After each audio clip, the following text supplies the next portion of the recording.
is an abusive relationship? Abusive relationship is when someone in that relationship establishes a pattern whereby he takes control over his partner. Abusive relationship is a relationship where the other partner treats the partner with violence, cruelty, imposing yourself on the other partner. And abuse can be in various ways. It can be physical abuse, where one will get into physical,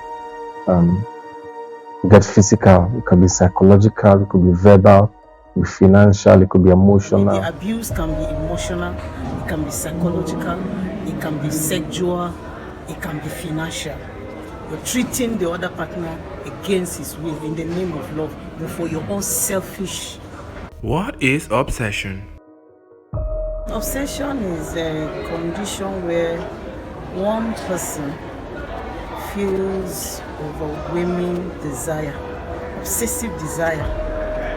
I think obsession is when somebody is loving someone obsessively, even when the person is not loving him or her back. It could express it in different ways. You're liking somebody, and that's likeness or that love is not being reciprocated, and you don't care whether it is being reciprocated or not. It can be through jealousy, overbearing, over-demanding. Just giving out the love, thinking that the more you give is the more you show the person loves you, or the more you show the person that you love him or her, and expecting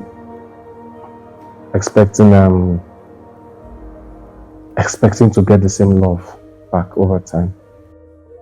Loving someone and causing them harm. That's another contradictory statement, because you can't love someone and at the same time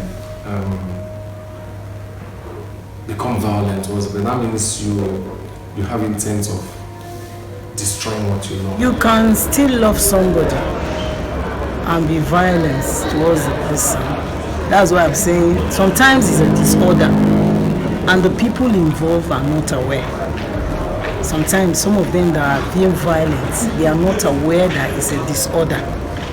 To them, they feel that's the way to express their love. However, you need to understand that loving someone and being violent towards a person can be tantamount to abuse. And you see, an abusive person there are different reasons why somebody will be abusive. It could be a psychological problem. It could be while the person was growing up, he had issues growing up. It could be unhealthy thought patterns that will make someone love you and also want to steal it. Most violence relationships, as a result, they want to be possessive of that person. They don't want anybody around that person. So to them, they are protecting what belongs to them. You see people that have violence or abusive relationships. They're extremely jealous. And when you talk to them, they will tell you, if I don't love you, I won't be jealous of you. They feel that's the best way to express their love to that person. Or love you and still be violent towards you. So it is also as a result. It also could be as a result of distorted perception of love. So people feel that for you to show love, you need to be forceful, you need to be violent, you need to be aggressive in showing love. And it's a two-way street, really. Because some people also feel that if you're not violent towards them, you don't love them. If you don't show them love, they expect you to show them love by being forceful, being violent, being abusive to them. You want to do this when you desire power, when you desire control. You want to control the relationship, you want to control the person you're having such a relationship. But in essence, the person you truly love, you're not supposed to be violent. You're supposed to be kind. You're supposed to be considering the well-being of that person. Anything you do to your partner and he sees that he's not happy with it, he won't repeat it. How does abusive relationship start? So abuses in relationship don't just start at the click of a finger. Starts by the other person being overprotective, the other person trying to show the other person is in a way you are trying to show the other person that you love him, but for your own selfish ends. You know, it starts by first someone that's initially attracted to the relation, initially attracted to the person, be the male or the female, gets attracted. From there, you now begin to become affectionate to the person, begin to bring the positive qualities they have, trying to drive the person. Then over time, abuse begins to start when the person begins to show his negative side. Tension begins to build. As tension begins to build, the conflicts begin to come up. As conflicts come up, they now escalate, and before you know, the abuse will come. Either the person is insulting the person, or physically abusing the person, or emotionally abusing the person.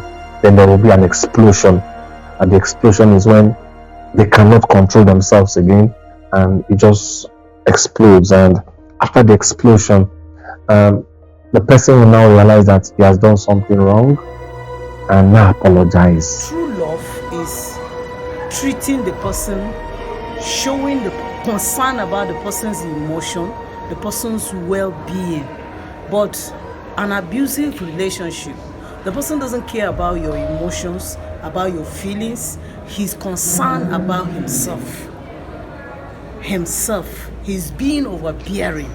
Whatever he's fighting for is for his own purpose, is for his own achievement, not the other person. After the apologies, there will now be a calm period. The person will now, the abusive person will now be calm over time. Then the cycle will start again. The abuse will come again. The calmness will come again. So it just continues in a circle like that until one party will say, no, we have to stop this. And that's how abuses come and how it can be stopped.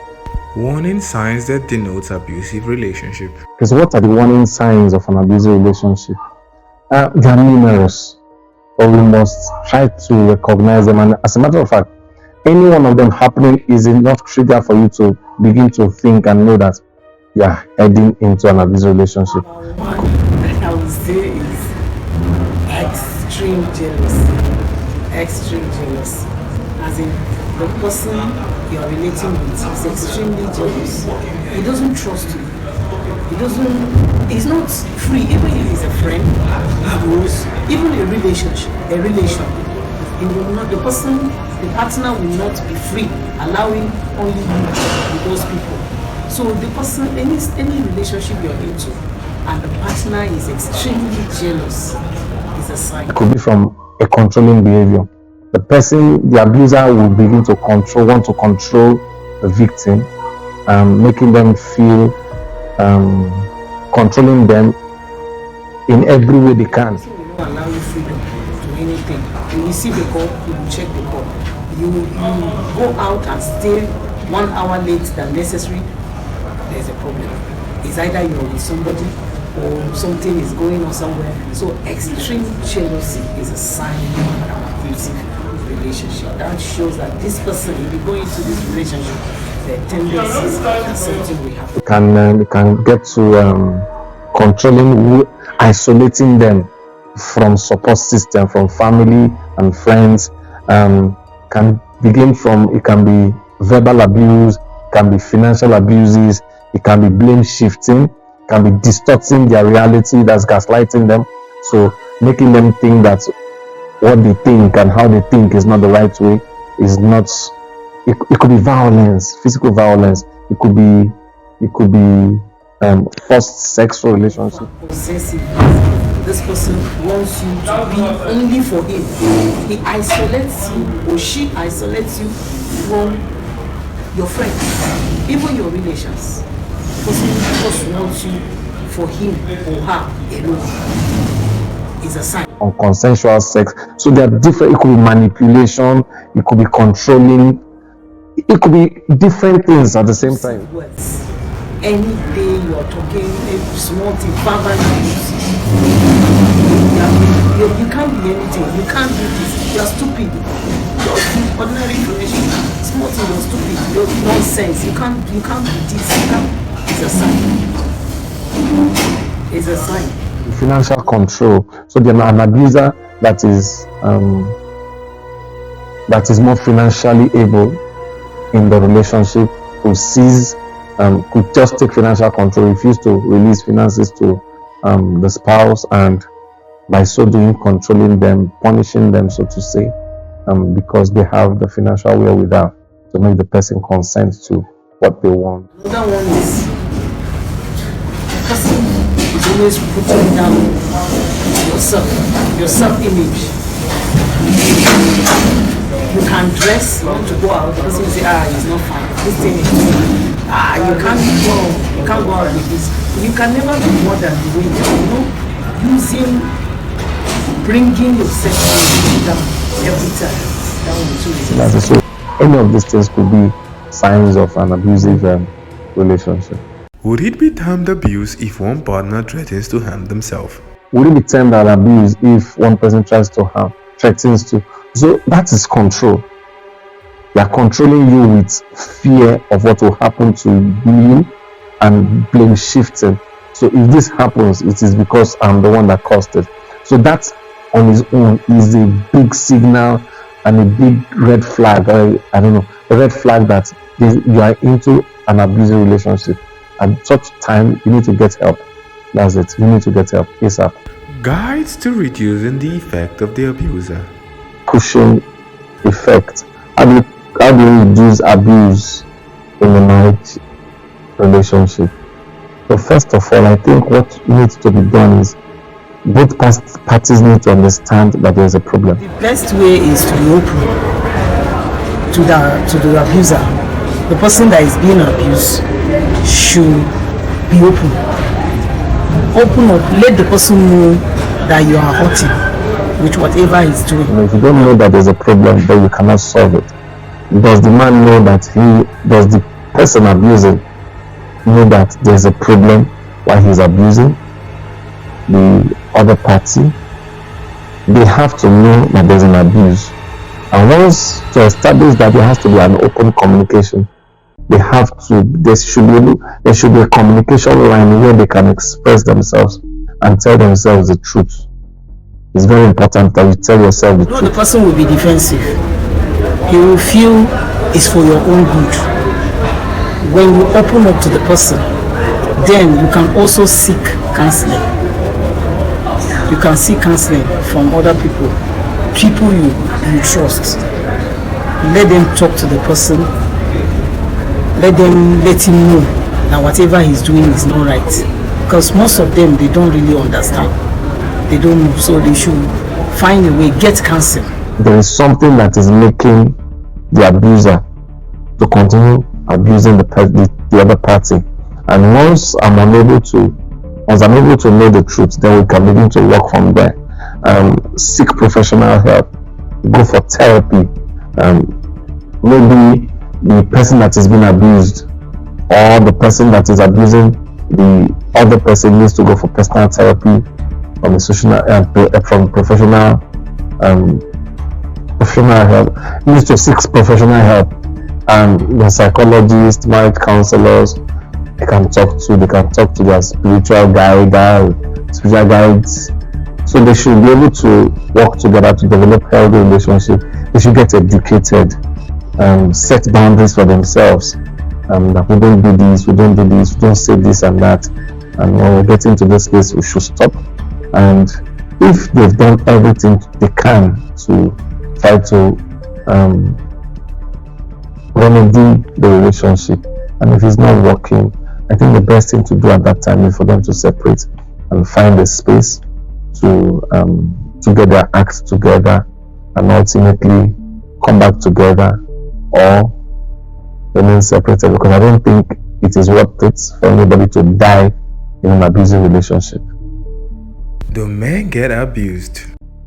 Do men get abused? Of course, men get abused. Abuse is not gender. It's not it's not particular to a specific gender. Men get abused. Some men get abused and they're unable to say it because society has stereotyped the man and the male to feel like they cannot complain when they are abused. Sometimes abuse from men comes from women. If you are in a relationship with a woman that is far older and richer than you as a man, she tends, if she doesn't have understanding, she tends to abuse you. The abuse from men most times is financial abuse. But however, men get abused. There are some men that their wives are more powerful than them physically, and they can get abused in such ways. Psychologically too, men can be abused.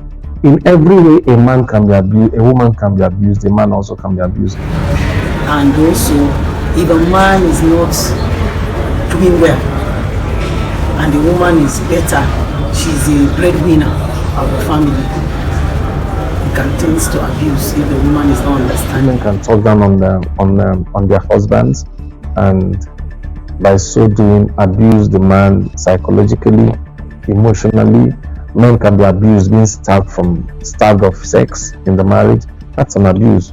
So there are different ways men can be abused, and indeed, men have been abused. Abusive relationship that involves ministers. How you handle the relationship if the abuser is an influential figure in the church or in the religious setting, maybe the mosque or wherever. Okay, so first of all, we need to understand something, that the safety of the victim is paramount. So we must ensure the victim's safety, no matter whose ox is God. We must ensure that this victim is safe. All right, like if the abuser is somebody that is high, is holding a big position, maybe he's a leader well known in the society, or is a pastor, it's something that is, you can't just come out and say it openly. You can't, nobody will listen to you actually, because some of those things you don't see them, they happen inside. So you that is being abused, first you must ask yourself some questions. What is happening? Am I really the cause? Is it coming from me? Sometimes both parties could be abusing each other.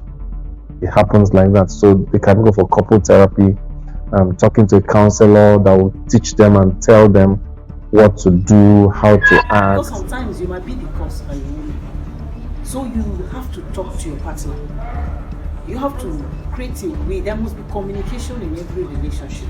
And when you're coming before your partner with such things, you have to be calm. You must have a way of reaching the person. Don't come with this conclusion that I know this is who he is. No. Come ready to learn. Be concerned of what is going on. Pour your heart to your partner. Find out from him, because as a result of doing that, you will discover that some of the things you are thinking that is the partner that is your partner, the abuser that is causing it, you will discover that you are the one that is being abused, that is the cause of this. It's an abuser. Know that there's a problem while he's abusing the other party. They have to know that there's an abuse.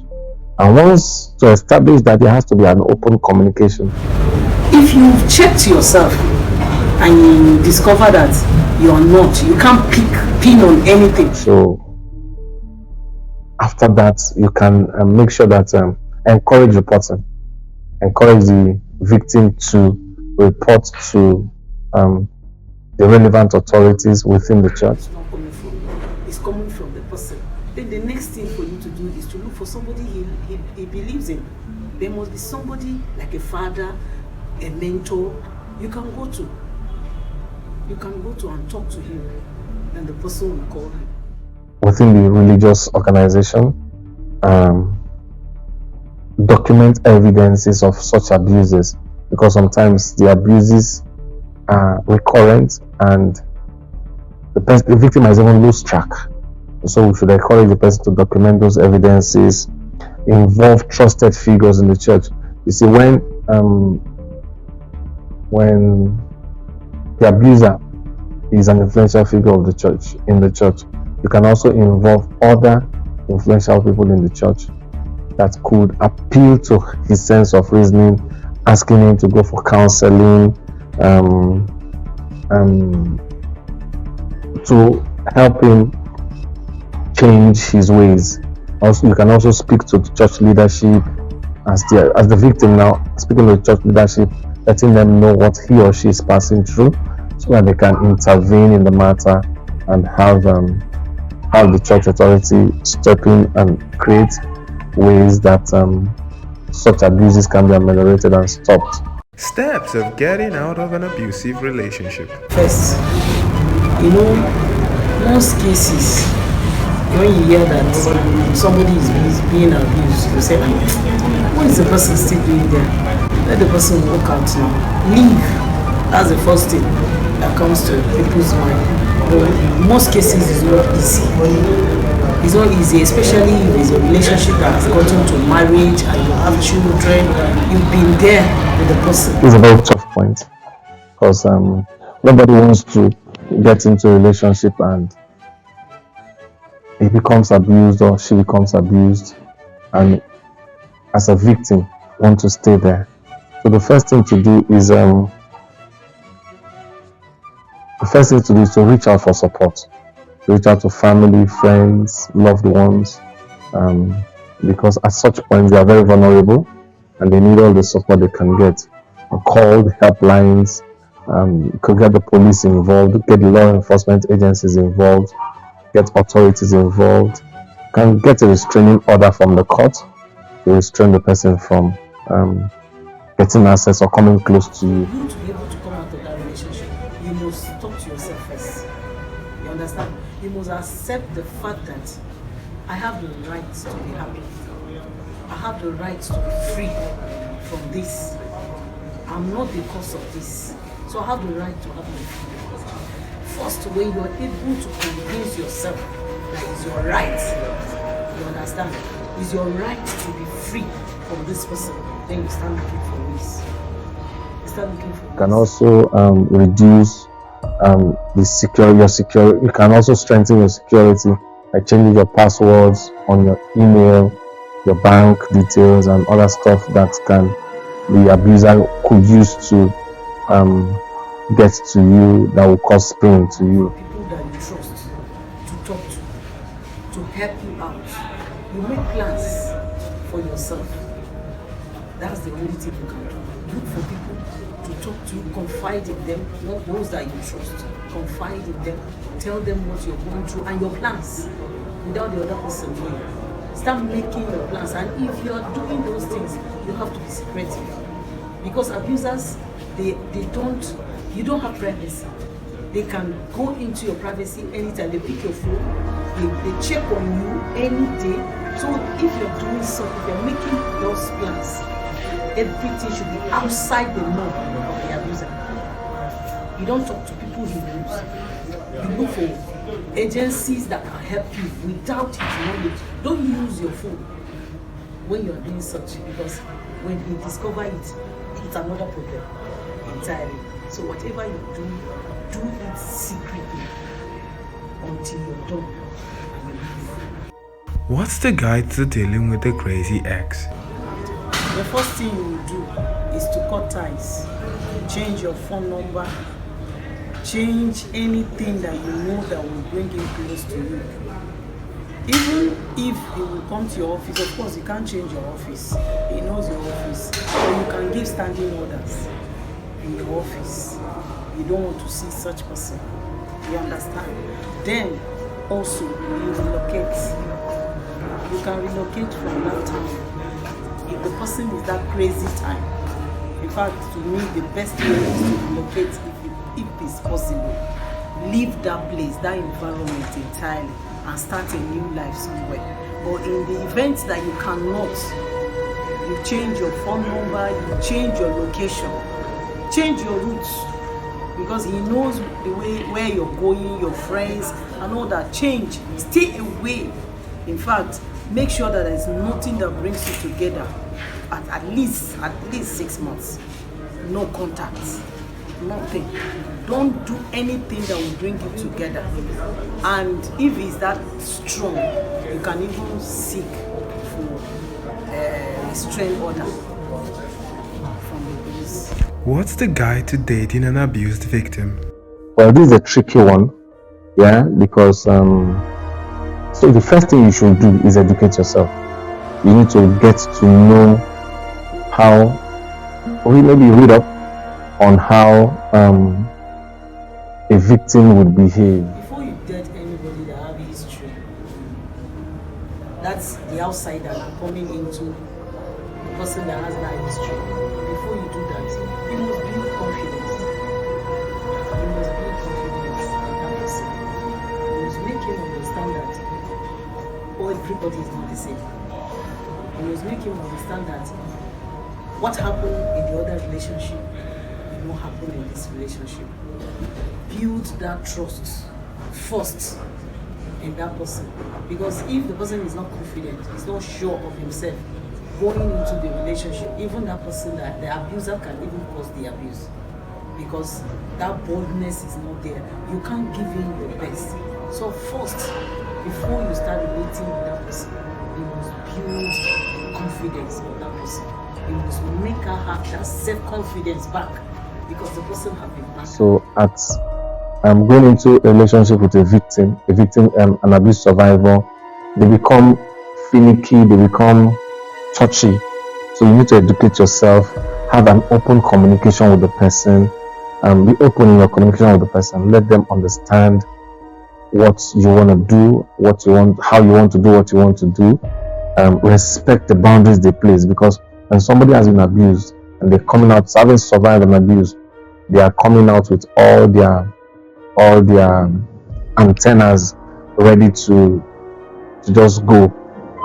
Every alarm system anything that would trigger the alarm of that kind of experience, they're just bolting away. So you have to build trust. They have to trust you. They have to believe you. So that's a process. You have to build that trust. They have to understand that you have their best interest at heart.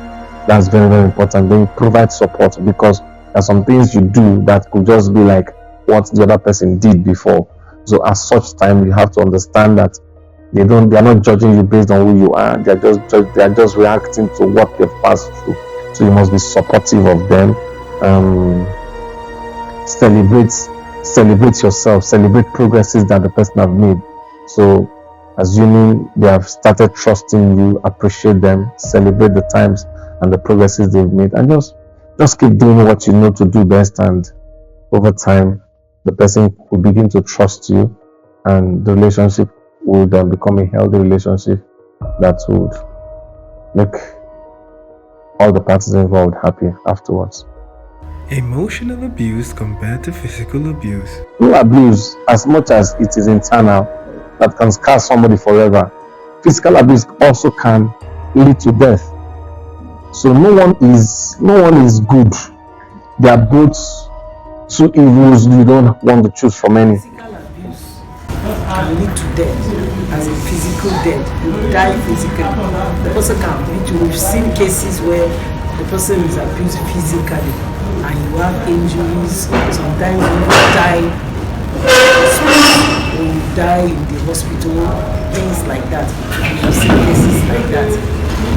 You can die physically, but emotional abuse, that one too is very strong, but it takes time. You can come out of it. You understand? When you have root counseling, you have people around you, you can come out of emotional abuse. But when it comes to physical abuse, once the harm is done, it leaves permanent scars. Emotional abuse can just scar somebody for life. Physical abuse can take your life, take the person's life. And I don't think anyone is what you want to wish for yourself. So no one is good. both are bad.